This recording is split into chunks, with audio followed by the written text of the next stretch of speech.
Et on va commencer par le journal de la culture avec vous, Hélène Manarino. Bonjour Hélène. Bonjour Philippe, bonjour à tous. Il y a, Hélène, dites-vous, un nouveau locataire à la Bibliothèque nationale de France et c'est pas un petit rat. Et oui, ce locataire s'appelle Astérix. À l'occasion de ses 60 ans. Pas du tout, de ses 60 ans, ce personnage mythique, imaginé par René Goscinny et Albert Uderzo, pourra être admiré lors des Journées européennes du patrimoine. Cela fait suite à la grande rétrospective de la Bibliothèque nationale de France, consacrée à Astérix en 2013. 44 planches originales seront exposées du 20 au 22 septembre prochain. L'ensemble des planches originales du tout premier album de la série, accompagnées des notes manuscrites du synopsis et scénario de cet album, seront prêtées par Anne Goscinny, la fille de René Goscinny. Alors Astérix a été créé le 29 octobre 1959 et depuis sa création, 380 millions d'albums ont été vendus dans le monde. Ces péripéties ont été traduites dans plus d'une centaine de langues. Sachez que cette exposition est gratuite. Et Thierry Geoffretin, c'est gratuit aussi, nous fera un long sujet sur Astérix demain dans la partie Rocco, si j'ose dire. Elle ne s'était pas exprimée depuis ses confessions au magazine 7 à 8 en 2012. La chanteuse Diams sort du silence. Rappelez-vous, comment l'oublier, Diams, alias Mélanie Georgiades. C'est 4 millions de disques vendus entre 1999 et 2009, avec des tubes qui se sont enchaînés. La jeune femme a abandonné sa carrière il y a 10 ans. Convertie à l'islam depuis 2008, elle vivrait depuis en Arabie Saoudite. Elle s'est confiée début août auprès d'Arab News, un quotidien anglophone saoudien. Lors de son deuxième pèlerinage à la Mecque, elle a expliqué les conséquences de cette notoriété très forte qu'elle a connue en affirmant « Un jour, j'ai compris que tout ce que j'avais, l'argent, le succès, le pouvoir, ne me rendait pas heureuse. Je me suis mise à chercher le bonheur. J'étais très, très triste et je me sentais seule. Je réfléchissais à la raison de ma présence sur Terre. Je savais que ce n'était pas pour être riche ou célèbre. » Elle ne renie pas pour autant sa carrière. Elle déclare « Je ne dirai jamais que ce n'était pas moi. Non, c'était bien moi, mais maintenant je suis différente. » Elle évoque aussi un gros choc pour ses fans. Quand des photos d'elle voilée sont apparues dans la presse, elle affirme ne pas avoir su en parler aux médias.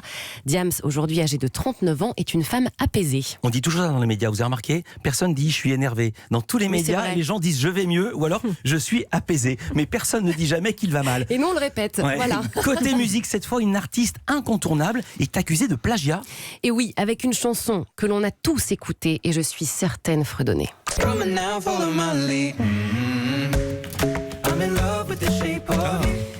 Et oui, c'est l'artiste Ed Sheeran, la star anglaise qui vient de clore avec succès sa tournée mondiale. Il se retrouve au cœur d'une polémique.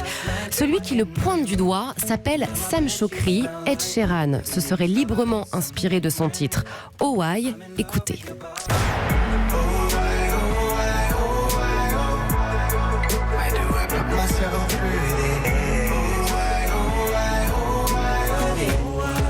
Voilà, je vous laisse juger par vous-même, ça a le mérite d'être clair.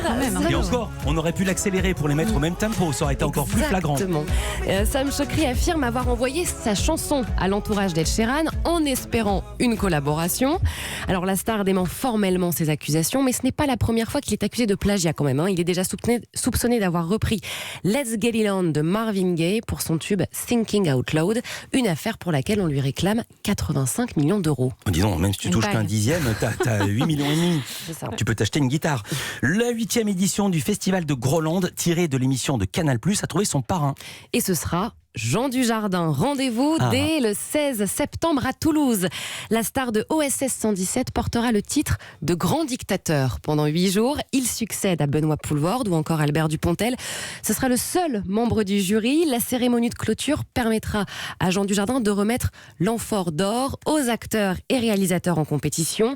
Alors de nombreuses animations sont prévues. Une grande marche Grolando Milito processionnaire se déroulera depuis la place du Capitole pour rejoindre le gros village dans la rue du Thor, l'inauguration du quartier général des fans de l'émission et la projection du film d'ouverture It Must Be Heaven, ça sera à 20h.